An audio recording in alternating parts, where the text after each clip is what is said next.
Sabe aquela limpeza que a gente faz correndo, só no que aparece? A gente limpa por cima, mas não tira os móveis do lugar. Só que quando você decide fazer uma faxina de verdade, você precisa mover o que está parado. E aí parece o que estava escondido. A vida espiritual é assim também. Existem coisas dentro de nós que estão escondidas. E enquanto nada é movido, nada é tratado. O problema é que mexer nisso dói. Dá medo, dá insegurança, mas Deus quer curar as nossas almas. E para isso, Ele quer mexer em áreas da tua vida, que talvez você queira deixar quieto, mas precisa ser mexido. Davi, no Salmo 139, ele pediu para Deus para sondar a ele. No versículos 23 e 24, ele entra mais especificamente nisso. E ele pede para Deus conhecer o coração, provar seus pensamentos, e ainda pediu: vê se há em mim algum caminho mau e guia-me pelo caminho eterno. O que Davi pediu? Vê se na minha vida tem sujeira. Começa isso aqui. Vê se tem sujeiras que eu não estou vendo. Vê se na minha vida tem coisas que precisam ser limpas. E me guia pelo caminho eterno, ou seja, o caminho que vai me levar à eternidade, o caminho que vai ficar contigo. E muitas vezes a gente até canta isso, a gente pede isso. Senhor, vê se tem alguma coisa errada em mim, me guia. Só que muitas vezes o caminho de Deus é um caminho incompreensível. É um caminho que a gente acha que entende, mas nós não entendemos. Porque a mente de Deus, os propósitos de Deus vão além da nossa compreensão. E aí a gente acha que é tão simples pedir. Porque quando ele começa a mexer, quando ele começa a fazer algo na nossa vida, aí a gente vai chegar a lugares que muitas vezes nós não queremos chegar. E muitas vezes a gente vai se ver brigando com os caminhos de Deus. Jonas é um profeta do Antigo Testamento, e no primeiro capítulo do seu livro, diz que Deus mandou Jonas a Nínive. Só que Jonas não quis ir. Jonas quis fazer a vontade dele. E a Bíblia diz que ele desceu a Jope para pegar um barco para Tarsis, que é a atual Espanha. E ele entra num navio.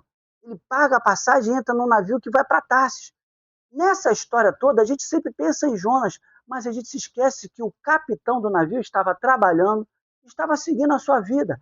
E ele não sabia que estava recebendo dentro do seu navio um homem que acreditava em Deus, mas estava fora da direção de Deus. E ele recebe o dinheiro e começa a sua navegação lá em direção a Tarsis, com outras pessoas, outros passageiros, e de repente vê uma tempestade que ele não esperava, uma tempestade que ele não previu. Muitas vezes na nossa vida a gente pede para Deus nos guiar no caminho eterno e vem tempestade que a gente acha que não vai acontecer. Igual os discípulos entraram no barco porque Jesus mandou entrar.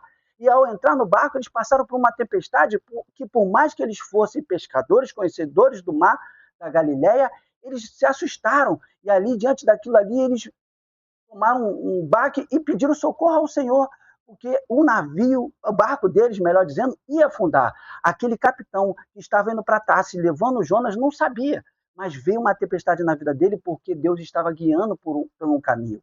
E aí, o que a Bíblia diz que Jonas estava fazendo? Enquanto todo mundo estava preocupado, jogando as coisas fora do navio, com medo de afundar, Jonas estava no porão do navio, deitado num profundo sono. O navio ia afundando e Jonas não estava nem aí. E o capitão lá preocupado. De repente você está passando por uma tribulação porque você está com Jonas no porão do teu navio, que não está nem aí. É um camarada, de repente, até que é de Deus, mas está fora da direção de Deus. E você está sofrendo porque você está levando Jonas no teu navio.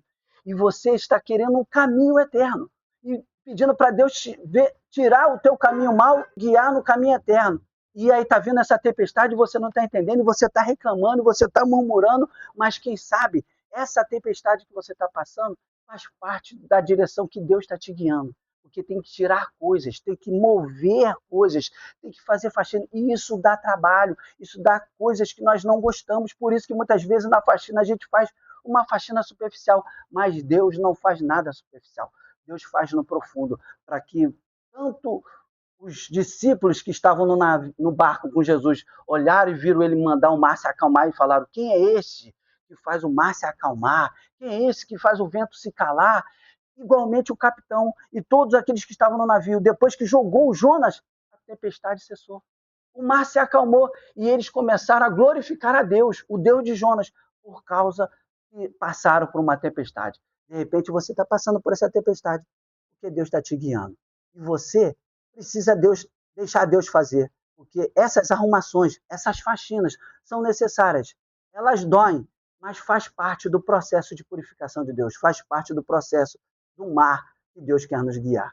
Se isso está fazendo diferença na tua vida, considere se inscrever nesse canal, aciona o sininho para você não perder o próximo conteúdo, coloca aí no comentário, eu vou tirar as coisas ruins da minha vida, eu quero que Deus faça uma faxina espiritual na minha vida. E se você ainda não deu like, quantas faxinas eu vou ter que fazer para você dar um like, né? Eu ainda nem a cabeça aqui e você ainda não deu like, dá um like aí, compartilha no grupo da igreja, no grupo do trabalho, no grupo dos amigos. E se você, como eu, está cansado de pessoas falsas, tem um vídeo aqui, ó, assiste que vai impactar a tua vida. É só clicar e a gente continua, não essa faxina, mas a conversa lá em alguns segundos. Enquanto isso, deixa eu continuar a faxina aqui, que ainda tem muita coisa para limpar.